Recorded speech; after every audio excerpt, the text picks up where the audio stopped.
नमस्ते। आज ना हम एक बहुत ही दिलचस्प पहेली को सुलझाने वाले हैं। सोचिए, एक ऐसी सुपर पावर जिसके दुनिया भर में मिलिट्री बेस हैं, वो एक बड़े झगड़े में पड़ने से बच क्यों रही है? और सोर्स की माने तो इसकी वजह यह है कि अमेरिका अपने ही बिछाए जाल में फंस गया है। तो सवाल यही उठता है कि आखिर वो कौन सी वजह है कि एक सुपर पावर जिसके 1000 से ज्यादा सैन्य ठिकाने हैं पूरी दुनिया में, वो ईरान के साथ एक लंबी लड़ाई से पीछे हट रही है। चलिए इस पूरे विश्लेषण में इसी सवाल की तह तक जाते हैं। और इस पूरी कहानी के सेंटर में पता है क्या है? सिर्फ एक नंबर 60। ये बस एक गिनती नहीं है। सोर्स के हिसाब से ये वो चाबी है जो अमेरिका की पूरी रणनीति पर ताला लगा देती है। तो चलिए अब मुद्दे पर आते हैं। सोर्स की इस पूरी थ्योरी का जो पहला हिस्सा है वो एक बहुत खास अमेरिकी कानून से जुड़ा है। इसे हम कह सकते हैं 60 दिन की युद्ध घड़ी। तो ये 7 दिन का नियम क्या है आखिर? देखिए, सोर्स के हिसाब से ये एक कानूनी सीमा है।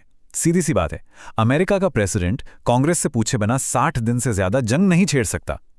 और यही वो एक चीज है जिस पर अमेरिका की पूरी स्ट्रैटेजी टिकी हुई है। अब जरा इस प्रोसेस को समझिए। पहला स्टेप, प्रेसिडेंट मिलिट्री एक्शन शुरू करते हैं। दूसरा स्टेप, जैसे ही एक्शन शुरू होता है 60 दिन का काउंटडाउन चालू हो जाता है। और तीसरा, सबसे जरूरी स्टेप, अगर जंग जारी रखनी है तो कांग्रेस को वोट करके उसे मंजूरी देनी होगी। अब मजे की बात यह है कि इस कहानी में ईरान इसी नियम का फायदा उठाता है। सोर्स का कहना है कि ईरान को इस नियम के बारे में सब पता है और वो बहुत होशियारी से बस इंतजार करता है कि ये 60 दिन की घड़ी कब खत्म होगी। तो कानून तो अपनी जगह है, लेकिन अब बात करते हैं उस असली राजनीतिक खेल की जो इस नियम को इतना ज्यादा पावरफुल बना देता है। अब देखिए, उस वक्त के प्रेसिडेंट के लिए यह परमिशन लेना कितना मुश्किल था। इसे समझाने के लिए सोर्स स्पीकर ने बिल्कुल सीधी सपाट बात कही। उनका कोट था, ट्रम्पो पागल एकरा कोई अनुमति देने वाला नहीं है। मतलब साफ था कि यह परमिशन मिलना लगभग नामुमकिन था। और ये मुश्किल क्यों था? इसकी एक बड़ी वजह अमेरिकी पॉलिटिकल सिस्टम की एक खास बात है।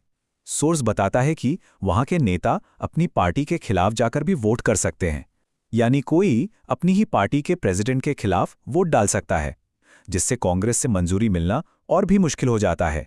लेकिन ये जो जाल है, ये सिर्फ अमेरिका के अंदरूनी राजनीति तक ही सीमित नहीं है। सोर्स के मुताबिक इसके तार तो पूरी दुनिया में प्रभाव और हेरफेर के खेल तक फैले हुए हैं। सोर्स का दावा है कि बड़े बड़े लोगों और देशों को काबू में करने के लिए तरह तरह के हथकंडे अपनाए जाते हैं, जैसे पैसों का लालच देना, हनी ट्रैप यानी निजी रिश्तों का इस्तेमाल जासूसी के लिए करना, और दूसरे देशों के बड़े लोगों के बीच धीरे धीरे अपनी पैठ बनाना। इन तरीकों को समझाने के लिए सोर्स कुछ बहुत सनसनीखेज उदाहरण भी देता है। वो एप्स्टीन फाइल का जिक्र करता है और पाकिस्तान के इमरान खान के मामले को भी इन्हीं हथकंडों का एक उदाहरण बताता है।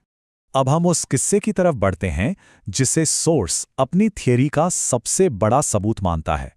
कहानी कुछ यूं है कि एक अमेरिकी जंगी जहाज अरब सागर में दाखिल होता है और सीधा ईरान की तरफ बढ़ रहा होता है। माहौल में टेंशन एकदम बढ़ जाती है। और फिर आता है कहानी का क्लाइमैक्स। सोर्स के मुताबिक एक ईरानी नेवल कमांडर ने एक सीधा सा मैसेज भेजा।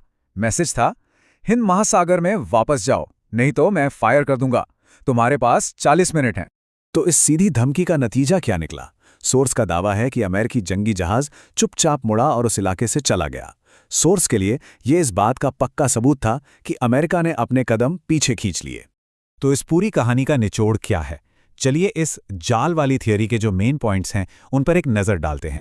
सोर्स का तर्क यह है कि यह एक नई तरह की लड़ाई है। एक ऐसी लड़ाई जहां कानूनी नियम और राजनीतिक फूट बड़े बड़े हथियारों से ज्यादा ताकतवर साबित हो सकते हैं। ये वो जंग है जो मैदान में नहीं बल्कि संसद के गलियारों और देशों के आपसी रिश्तों में लड़ी जाती है।